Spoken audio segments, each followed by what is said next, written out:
2009 সাল থেকে 2019 সাল পর্যন্ত আওয়ামী লীগ সরকারের টানা 3 মেয়াদে মন্ত্রী ছিলেন শাহজাহান খান। তবে তিনি বেশি পরিচিত শ্রমিক নেতা হিসেবে। বাংলাদেশ সড়ক পরিবহন শ্রমিক ফেডারেশনের সভাপতি ছিলেন। পরিবহন সেক্টরে পরিচিত ছিলেন তিনি খান সাহেব হিসেবে। দুর্নীতি দমন কমিশনে অভিযোগ আসা শেখ হাসিনার সরকারের মন্ত্রীদের মধ্যে অন্যতম শাহজাহান খান। 2009 সালে আওয়ামী লীগ ক্ষমতায় আসার পর পরিবহন খাতে অপ্রতিরোধ্য হয়ে ওঠেন তিনি। অবৈধভাবে অঢেল সম্পদের মালিক হওয়ার অভিযোগ আছে তার বিরুদ্ধে।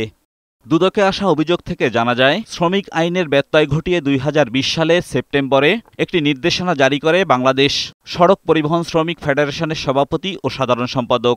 এতে বলা হয়, শ্রমিক ফেডারেশনের অন্তর্ভুক্ত সারা দেশের 249টি শ্রমিক ইউনিয়নকে দৈনিক পরিবহন প্রতি 50 টাকা চাঁদা দিতে হবে। এই টাকা 40 টাকা পাবে বেসিক ইউনিয়ন, আর শ্রমিক কল্যাণের নামে 10 টাকা পাবে বাংলাদেশ সড়ক পরিবহন শ্রমিক ফেডারেশন। মন্ত্রী ও আওয়ামী লীগের প্রেসিডিয়াম পদের প্রভাব খাটিয়ে ও ক্ষমতার অপব্যবহার করে দীর্ঘদিন শ্রমিকদের কাছ থেকে এই টাকা নিচ্ছেন শাহজাহান খান। 2020 সালের সেপ্টেম্বর থেকে 2024 সাল পর্যন্ত সারা দেশে বাণিজ্যিক গাড়ি চলাচল করে 8,57,753টি। প্রতি গাড়ি থেকে দৈনিক 50 টাকা হিসেবে চাঁদা আদায় করা হয় প্রায় 4,29 লাখ টাকা, মাসে প্রায় 128 কোটি 67 লাখ টাকা। সেই হিসেবে 1421 দিনে চাঁদা আদায় করা হয় প্রায় 7,000 কোটি টাকা। তারা বিভিন্ন জায়গায় স্বীকারও করছে 50 টাকার মধ্যে তারা 10 টাকা পায়। 10 পয়সা নিল, তাদের এটা ইল্লিগাল ছিল। এবং বাংলাদেশে এই বিআরটি এর ওয়েবসাইটের হিসাব অনুযায়ী, মানে অর্থাৎ 30 জুন 2024 পর্যন্ত কমার্শিয়াল বিকেলের সংখ্যা 8 লক্ষ সামথিং।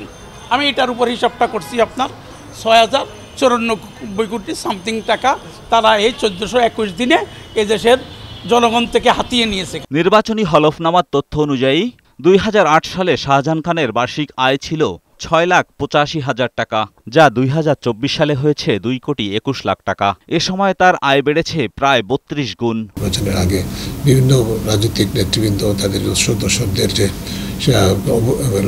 অভাবনীয় সম্পদের বিকাশের চিত্র, এগুলো তাদের কাছে বসেছিল, কোনো পদক্ষেপ তো গ্রহণ করেনি। এখন পট পরিবর্তনের পর সেটা করছে। সম্প্রতি হত্যা মামলায় গ্রেপ্তার হওয়ার পর তার অবৈধ সম্পদের অনুসন্ধান শুরু করেছে দুদক। প্রতিটি অভিযোগ বিশ্লেষণ করে পদক্ষেপ নেওয়া হচ্ছে বলে জানান দুদক সচিব। যদি অভিযোগ প্রমাণিত হয়ে থাকে, চার্জশিট রীতিমতো হচ্ছে, কোর্টে মামলা দাখিল করা হচ্ছে। এরই মধ্যে অবৈধ সম্পদ অর্জনের অভিযোগে শাহজাহান খানের বিরুদ্ধে অনুসন্ধান শুরু করেছে দুদক। এজাজুল হক মুকুল, বৈশাখী সংবাদ, ঢাকা।